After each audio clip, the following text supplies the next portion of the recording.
Compassionate self-forgiveness. What is it and how do you do it?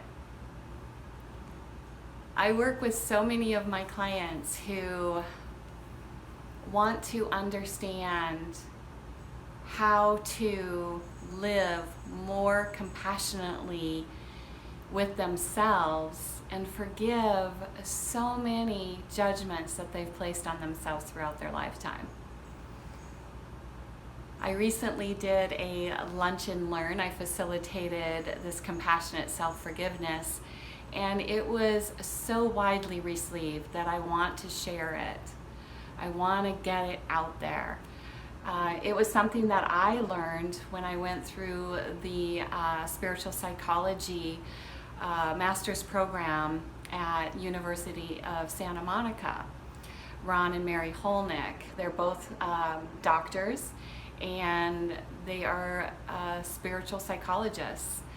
So this has been a very influential way of being inside myself that has given me a great deal of inner freedom. It's assisted me to unload the burden of self-judgment so that I can live more in my freedom and joy and peace inside myself with myself. So it's valuable. It's a valuable piece of information that you can use. You can use it on a daily basis. It's one of those back pocket tools that you can pull out and use in service to your own healing. So Kristin Neff is well known for her work around compassion. And compassion basically in its essence is the understanding that we're all human and that we all have our own experiences of suffering. Compassion binds us together in terms of our humanness, that we all struggle, that we all have areas of suffering. So when we talk about self-forgiveness, it's about applying to the places inside that are hurting this compassion, this self-kindness, this self-loving, to forgive ourselves of the humanness and the errors and the mistakes, so to speak, that we have judged ourselves accordingly, right? So it's the judgments that we place on ourselves and others in our lives that is creating the havoc inside, that creates things like depression, anxiety, eating disorders, heart attack, cancers, obesity, and all kinds of stress, right? It's judgment, it's the judging. Now, judgment in this terms is different than, let's say, evaluation or discernment, okay? Judgment comes with a thread of energy of againstness. Judgment is in the context of right and wrong. Judgment has that flavor of self-righteousness, okay? I'm doing it right, you're doing it wrong, kind of thing, okay? So when I talk about judgment, that's what I'm talking about. I'm talking about judgment in terms of againstness, okay? So it's in the judgments that we place on ourselves and others and life that creates havoc in our lives, that creates physical stress, that creates emotional disturbance, that keeps us in the mental chatter of chaos and conflict, okay? And that separates us literally from our heart and our spirit. Okay, so every time we're judging something or someone as not okay, or that we're better than, that is like literally a psychic flesh wound that we are imposing not on them, but ourselves. So even though I'm judging them as not doing it right, the sheer sake of judgment that I'm making is a flesh wound, a psychic flesh wound on myself. So I think if we can even get that one key essence of judging is actually hurting us. It's It's not hurting them, it's hurting us, right? So when I talk about self-forgiveness, there's a couple of ways to approach it. And I want to give you some real practical ways of using compassionate self-forgiveness as a way to start applying a healing balm on those areas inside that are hurting as a result of the judgments that we're placing out there or on ourselves. Okay? So, very simply, how you approach compassionate self-forgiveness is to take some time for you to create a quiet place and to put your hand on your heart. Sometimes people want to put a hand on their heart and a hand on their solar plexus. That's okay, whatever feels right for you. But place at least one of your hands on your heart, okay? And then in your mind's eye, move into a place inside your heart where you experience loving towards, it could be a child, a grandchild, your spouse, it could be a pet, whatever you can use in terms of settling your heart in the space of loving, just to conjure up that experience, that image, that idea, that feeling of loving and compassion. And then you're going to use a couple of different statements. One is, I forgive myself for judging myself as, which is in essence, oftentimes our judgments reside within the context of interpretations. We interpret things about our situation, about other people, about ourselves. So for example, one of the statements that you could use is, I forgive myself for judging myself as wrong. I forgive myself for judging myself as unworthy. I forgive myself for judging myself as bad. So these are real simple statements right now, just to give you an idea of interpretations that we can make on others or ourselves or even situations in our lives. Like, I forgive myself for judging this situation as totally unacceptable. You know, even though it is unacceptable, we are placing a judgment out there that is hurting us. So once we move into the acceptance of, yeah, that's really unacceptable, and come into a place of evaluation and discernment versus judgment, two different experiences, okay? The other statement is, I forgive myself for judging myself for. And that is actual behaviors or things we've done that we're not proud of, that we're less than behaving, that we're not behaving up to the standards we've set for ourselves, okay? So an example could be, I forgive myself for judging myself for telling a lie.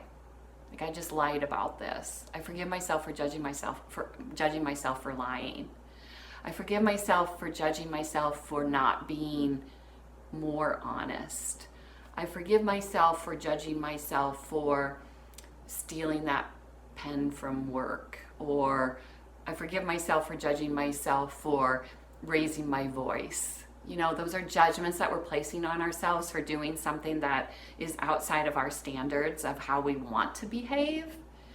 So there's two ways to approach self-forgiveness. I forgive myself for judging myself as bad or wrong or not good enough. Or I forgive myself for judging myself for telling that lie, for raising my voice, for losing it, for making a mess out of my life. That last one is pretty much an interpretation though, so let's not go with that one. But you see what I'm saying?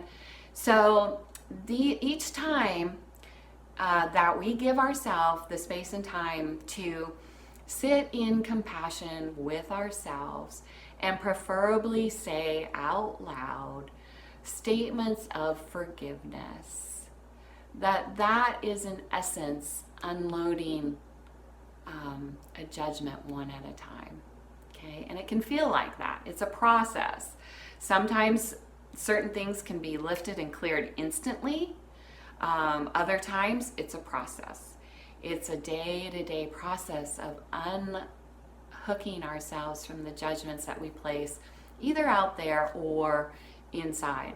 Now, the other thing I want to say about this is that when I place a judgment out on another person as being wrong or not doing it right, that in essence, spiritually, in the spiritual context of things, is that in essence is a judgment that seemingly I'm placing out there on you, but really it's another form of self-judgment.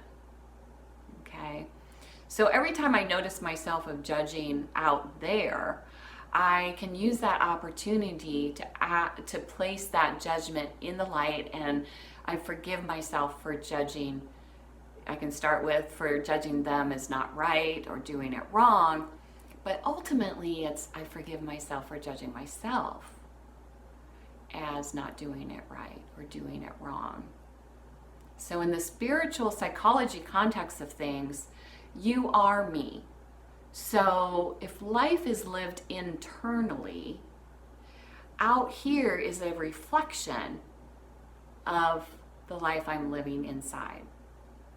So with that information, I can move into judging myself instead of residing with, I forgive myself for judging myself for screaming at you, or I forgive myself for judging myself as not doing it right.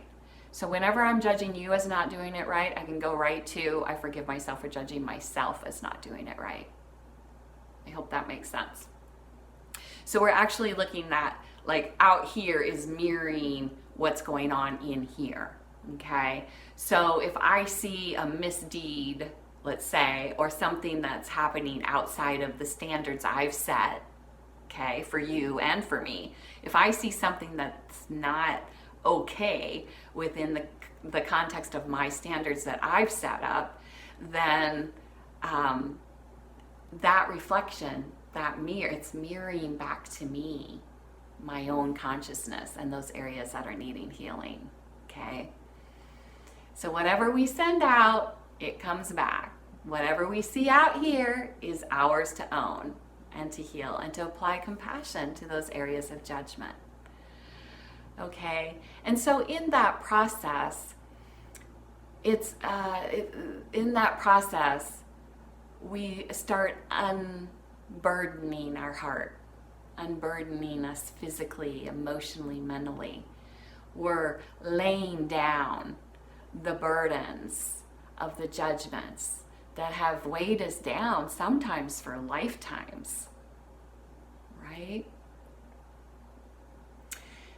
So I hope that helps. Practice it, try it on. Let me know how that works for you. If you have any other questions, let me know. You can reach me at juliagrant at yahoo.com. My website is juliagrant.com. Okay, you can contact me through my website as well as my email address. And if you're interested in learning more or doing some transformational coaching with me, I would be more than happy to share any information I can to support you in your transformation, but more than anything, in your inner freedom and in having a relationship with yourself that is kind, accepting, loving, forgiving, and compassionate. So go forward, use compassionate self-forgiveness, give yourself that luscious gift of internal loving and unhooking yourself from burdens, heavy burdens of judgment. And notice when you judge. Notice the judgments that are coming from that againstness, that place of right and wrong. They say there's 7.5 billion people on the planet right now. There's one planet, but there's 7.5 billion worlds, because we all come from our own context of right and wrong, our own sense of what works and what doesn't, our own sense of standards, right? So just know that your world is yours and your world can be peaceful. All right. I see you. I see your magnificence. I see your divinity. I love you. And God bless you.